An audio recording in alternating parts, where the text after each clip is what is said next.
Once upon a time, in a small kingdom surrounded by golden wheat fields, there lived a poor miller who loved to talk more than he loved to work. He told grand stories at the market, each one bigger than the last. One day, when the king himself passed through the village, the miller pushed his way to the front, bowed low, and cried out that his daughter could spin straw into pure gold.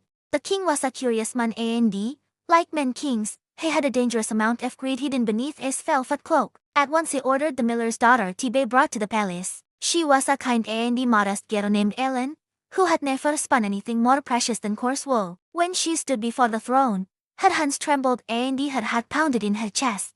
"If what your father says is true," the king declared, "then you are the most valuable person in my kingdom. Tonight you will prove it. If the straw becomes gold by morning you shall be richly rewarded. If it does not, you shall pay with your life." He led her to a high tower where the sunset painted the windows red like embers. Inside, bales of straw were piled from floor to ceiling. In the middle stood a spinning wheel with a wooden stool beside it. The king locked the heavy door and his footsteps faded down the stairs, leaving only silence and the soft rustle of straw. Ellen stared at the spinning wheel. She knew a little spinning, but nothing like this. She tried to twist straw in her fingers, whispering ridiculous little spells she had invented as a child, yet nothing changed. As the moon rose higher, fear pressed on her chest until tears spilled down her cheeks. When the clock in the palace tower struck midnight, a strange sound echoed in the room, like the tapping of tiny boots on stone. The eyes stirred, and from a shadow near the heart stepped a little man. He was no more taller than Ellen's waist, with a pointed beard, bright amber eyes and a coat woven from mushroom brown and moss green. "Why are you crying in a room filled with treasure?" he asked, tilting his head, "when the night is full of music and mischief." "This straw is not treasure," Ellen replied, trying to wipe her tears. "The king believes he can spin it into gold, but he cannot. If he fail, he will die at sunrise." The little man's eyes gleamed with something that was not quite kindness and not quite cruelty. "He can spin straw into gold?" he sighed. "What will you give me if he help you?" Ellen thought of the small things she had. Around her neck hung a silver necklace, the only gift her mother had left her before she died. Her heart ached at the thought of losing it, yet her life weighed heavier. "I will give you my necklace," she sighed softly. The little man clapped his hands in delight, took the necklace, and hopped onto the stool. He touched the spinning wheel and it began to whirl faster than any ordinary wheel. Straw slid through his fingers, and wherever it passed, it turned into shining threads of gold that pulled on the floor like sunlight. He worked with a quick, clever rhythm until every last bundle of straw in the room had become gleaming spools of gold. Before Ellen could thank him, he gave her a playful bow and vanished like a blown-out candle flame. When the first light of dawn slipped through the window, the king unlocked the door. His eyes widened and his breath caught when he saw the sea of gold. Greed unfurled inside him like a serpent. Instead of being satisfied, he led Ellen to a larger room with twice as much straw. "Do the same tonight," he sighed, "and he will reward you far more richly than before." When the door locked again, Ellen's relief melted away and fear returned. She tried the spinning wheel, but the straw stayed stubbornly straw. Once more, as the palace clocks chimed midnight, the little man appeared, but in tears again.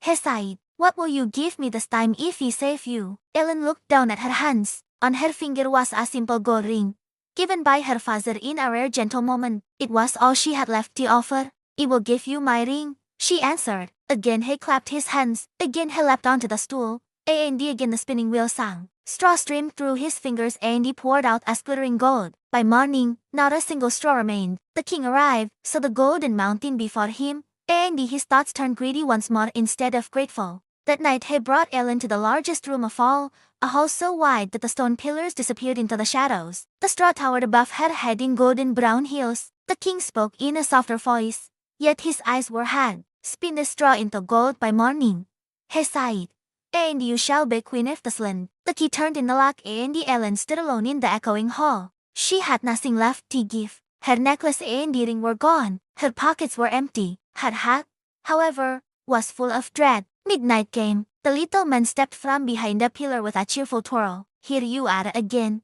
he sighed. "Always when the night is most interesting. What will you give me if I help you this time?" Ellen clasped her hands helplessly. "I have nothing," she whispered. "No more jewelry. No more coin.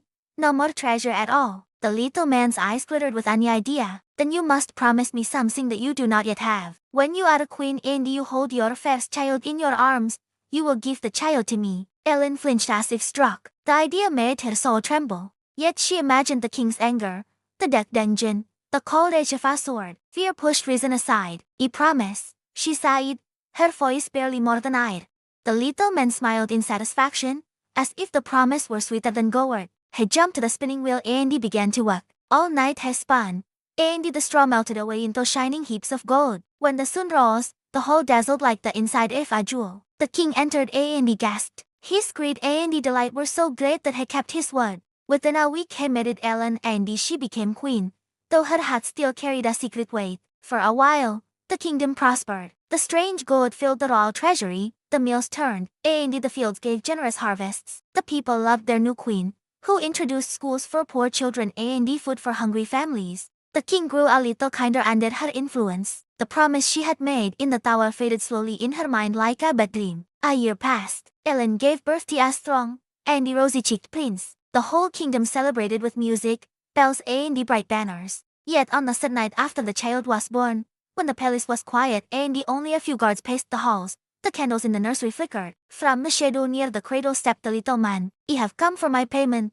he sighed. You are a queen. The child is born. Give him to me. Ellen clutched her son to her chest. Terror rushed back into her like a flood. No more, she cried. I was desperate when he made the promise. Take gold, take jewels, take half my kingdom if you wish, but do not take my child. The little man's face hardened as if made of carved wood. I can spin straw into gold, he sighed, yet I am always alone. I want something that cannot be weighed on a scale. I want a child to raise as my own. No more gold you offer can replace that. A promise is a promise. Ellen fell to her knees. Tears dropped onto the nursery floor. Please, she begged, have mercy. I did not understand what he was saying. I will do anything. The little man watched her for a long moment. At last, his expression softened a little. I am not as cruel as a king who threatens this, he sighed. I will give you a chance. I will leave you 3 days. If you can learn my name and speak it to me, I will let you keep your child. If you fail, I will take the prince and your promise will stand. He vanished,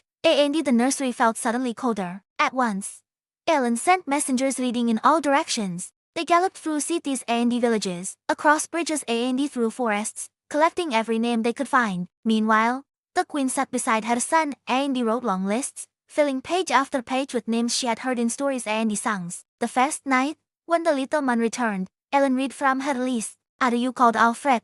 She asked. Hagen, Matthias, Rowan, Jasper. He laughed and shook his head after each one. None of those, he replied. You must do better than that, Queen. On the second night, she tried stranger names. Perhaps your name is Thornwick, she guessed, or Brimfire, or Oakfoot, or Nemric, or Flexbed. The little man danced a small circle on the rug with each wrong name. No more Andy, no more Andy, no more again.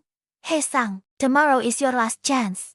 That night Ellen could not sleep. She held her child and watched the moon move slowly across the sky. Shortly before dawn, a tired messenger burst into the room, covered in dust and leaves. Your Majesty, he panted. He rode deeper into the forest than he ever had before. At the edge of a swamp he saw a fire burning. Around the fire a little man was dancing and singing to himself. He hid behind a tree and listened to his song. The messenger repeated the words he had heard. Today I bake and tomorrow I brew. Next day the prince will belong to me too. No more one can stop me. You will surely win, for no more one knows I am Rumpelstiltskin. The name sounded sharp and strange, like a needle dropped on stone. Ellen whispered it again and again until it settled firmly in her memory. When evening came, the candles in the nursery trembled once more. The little man appeared, confident and impatient. This is your last chance, Queen, he sighed. What is my name? Ellen pretended to sing cat. Is your name Ulrich?